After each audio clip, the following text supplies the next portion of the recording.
The 5 mistakes that people make when washing their cars. My name's OJ with Boss Detailing Pros, servicing all of Sacramento and nearby areas. And today I'm gonna tell you guys 5 common mistakes that people make when washing their vehicles or customers' vehicles. So if you want to keep your car looking great or minimize damage on yours or other people's vehicles, stay tuned to the very end. Now, the first mistake that I see a lot of people make when detailing a car or cleaning their car is just going like this, going everywhere, every which way, like it doesn't matter. You do want to start top to bottom, because all the road grime is at the very bottom of the vehicle. So if you're bringing up the rocks and mud or whatever may be at the very bottom of your car up to the tippity top, now you're just cross-contaminating the paint with the rocks. So always work your way top to bottom.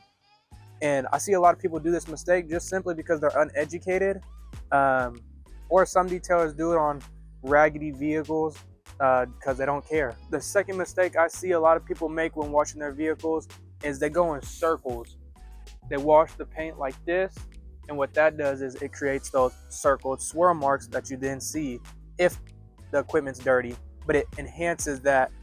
And I like to wash, and you guys should also wash diagonal instead of circular, and this will help you guys avoid those swirls in the paints that you see, because over time they are gonna come, but this should minimize those swirls. The third mistake that I see a lot of people make, especially during the summertime and I'm passing by the neighborhoods, is people washing their own vehicles, and I could see just from the road the soap drying on their vehicles.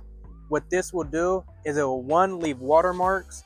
It will, two, if you don't get it all the way off, or if you let it sit on there long enough, it will leave chemical burns on your paint and or windows. And I actually had a client this week talk to me about that.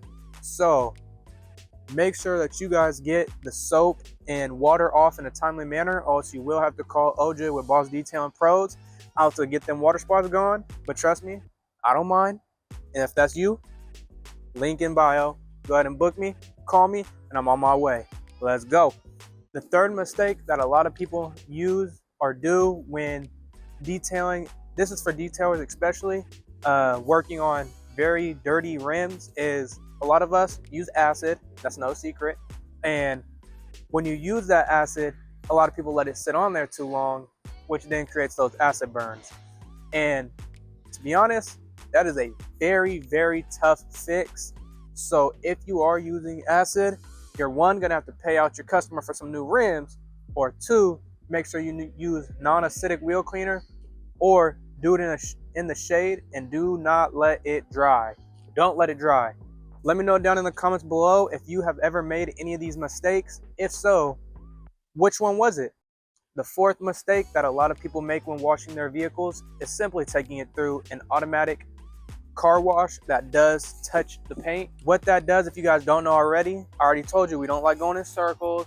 We don't like bringing the bottom stuff up to the top. Those are all things that will damage your paint and eventually either rip off the clear coat or just create really bad swirl marks. And one way we could prevent this is calling OJ, or you guys can always wash it yourself. Or if you really don't have the time and you don't have the money to afford a detailer to come out and service you monthly, whatever the case may be, you can always do touchless automatic car washes. They're not the best, but touchless is an option for those that are looking for something more affordable. Now to the final fifth mistake that a lot of people make, and I see it all the time, is they park. This one isn't necessarily them washing their vehicles, although it can be. When they wash their vehicles and they let the water sit on too long, or they don't fully dry it, that's gonna once again create those water spots that you see all over the windows, all over the paint. And some people just happen to park next to sprinklers. They park next to sprinklers, whatever the case may be, and that hard water coming from the ground, from the hoses, from the faucets, it's horrible if you let it dry or on the paint. So you have to make sure that you get all the water off, the vehicle is completely dry, because this California heat will cook it into the paint very, very fast. So those are the 5 mistakes that I see a lot of people do when washing their own vehicles or detailing clients' vehicles when they first start out. If you ever made those mistakes, let me know down in the comments below. Let me know which one you made. And if you enjoy the content, I am trying to post weekly every week for 2025. So make sure you hit that like and subscribe button and let me know that you're ready for another video. Come on, let's go. Subscribe button's right here, man. It's free.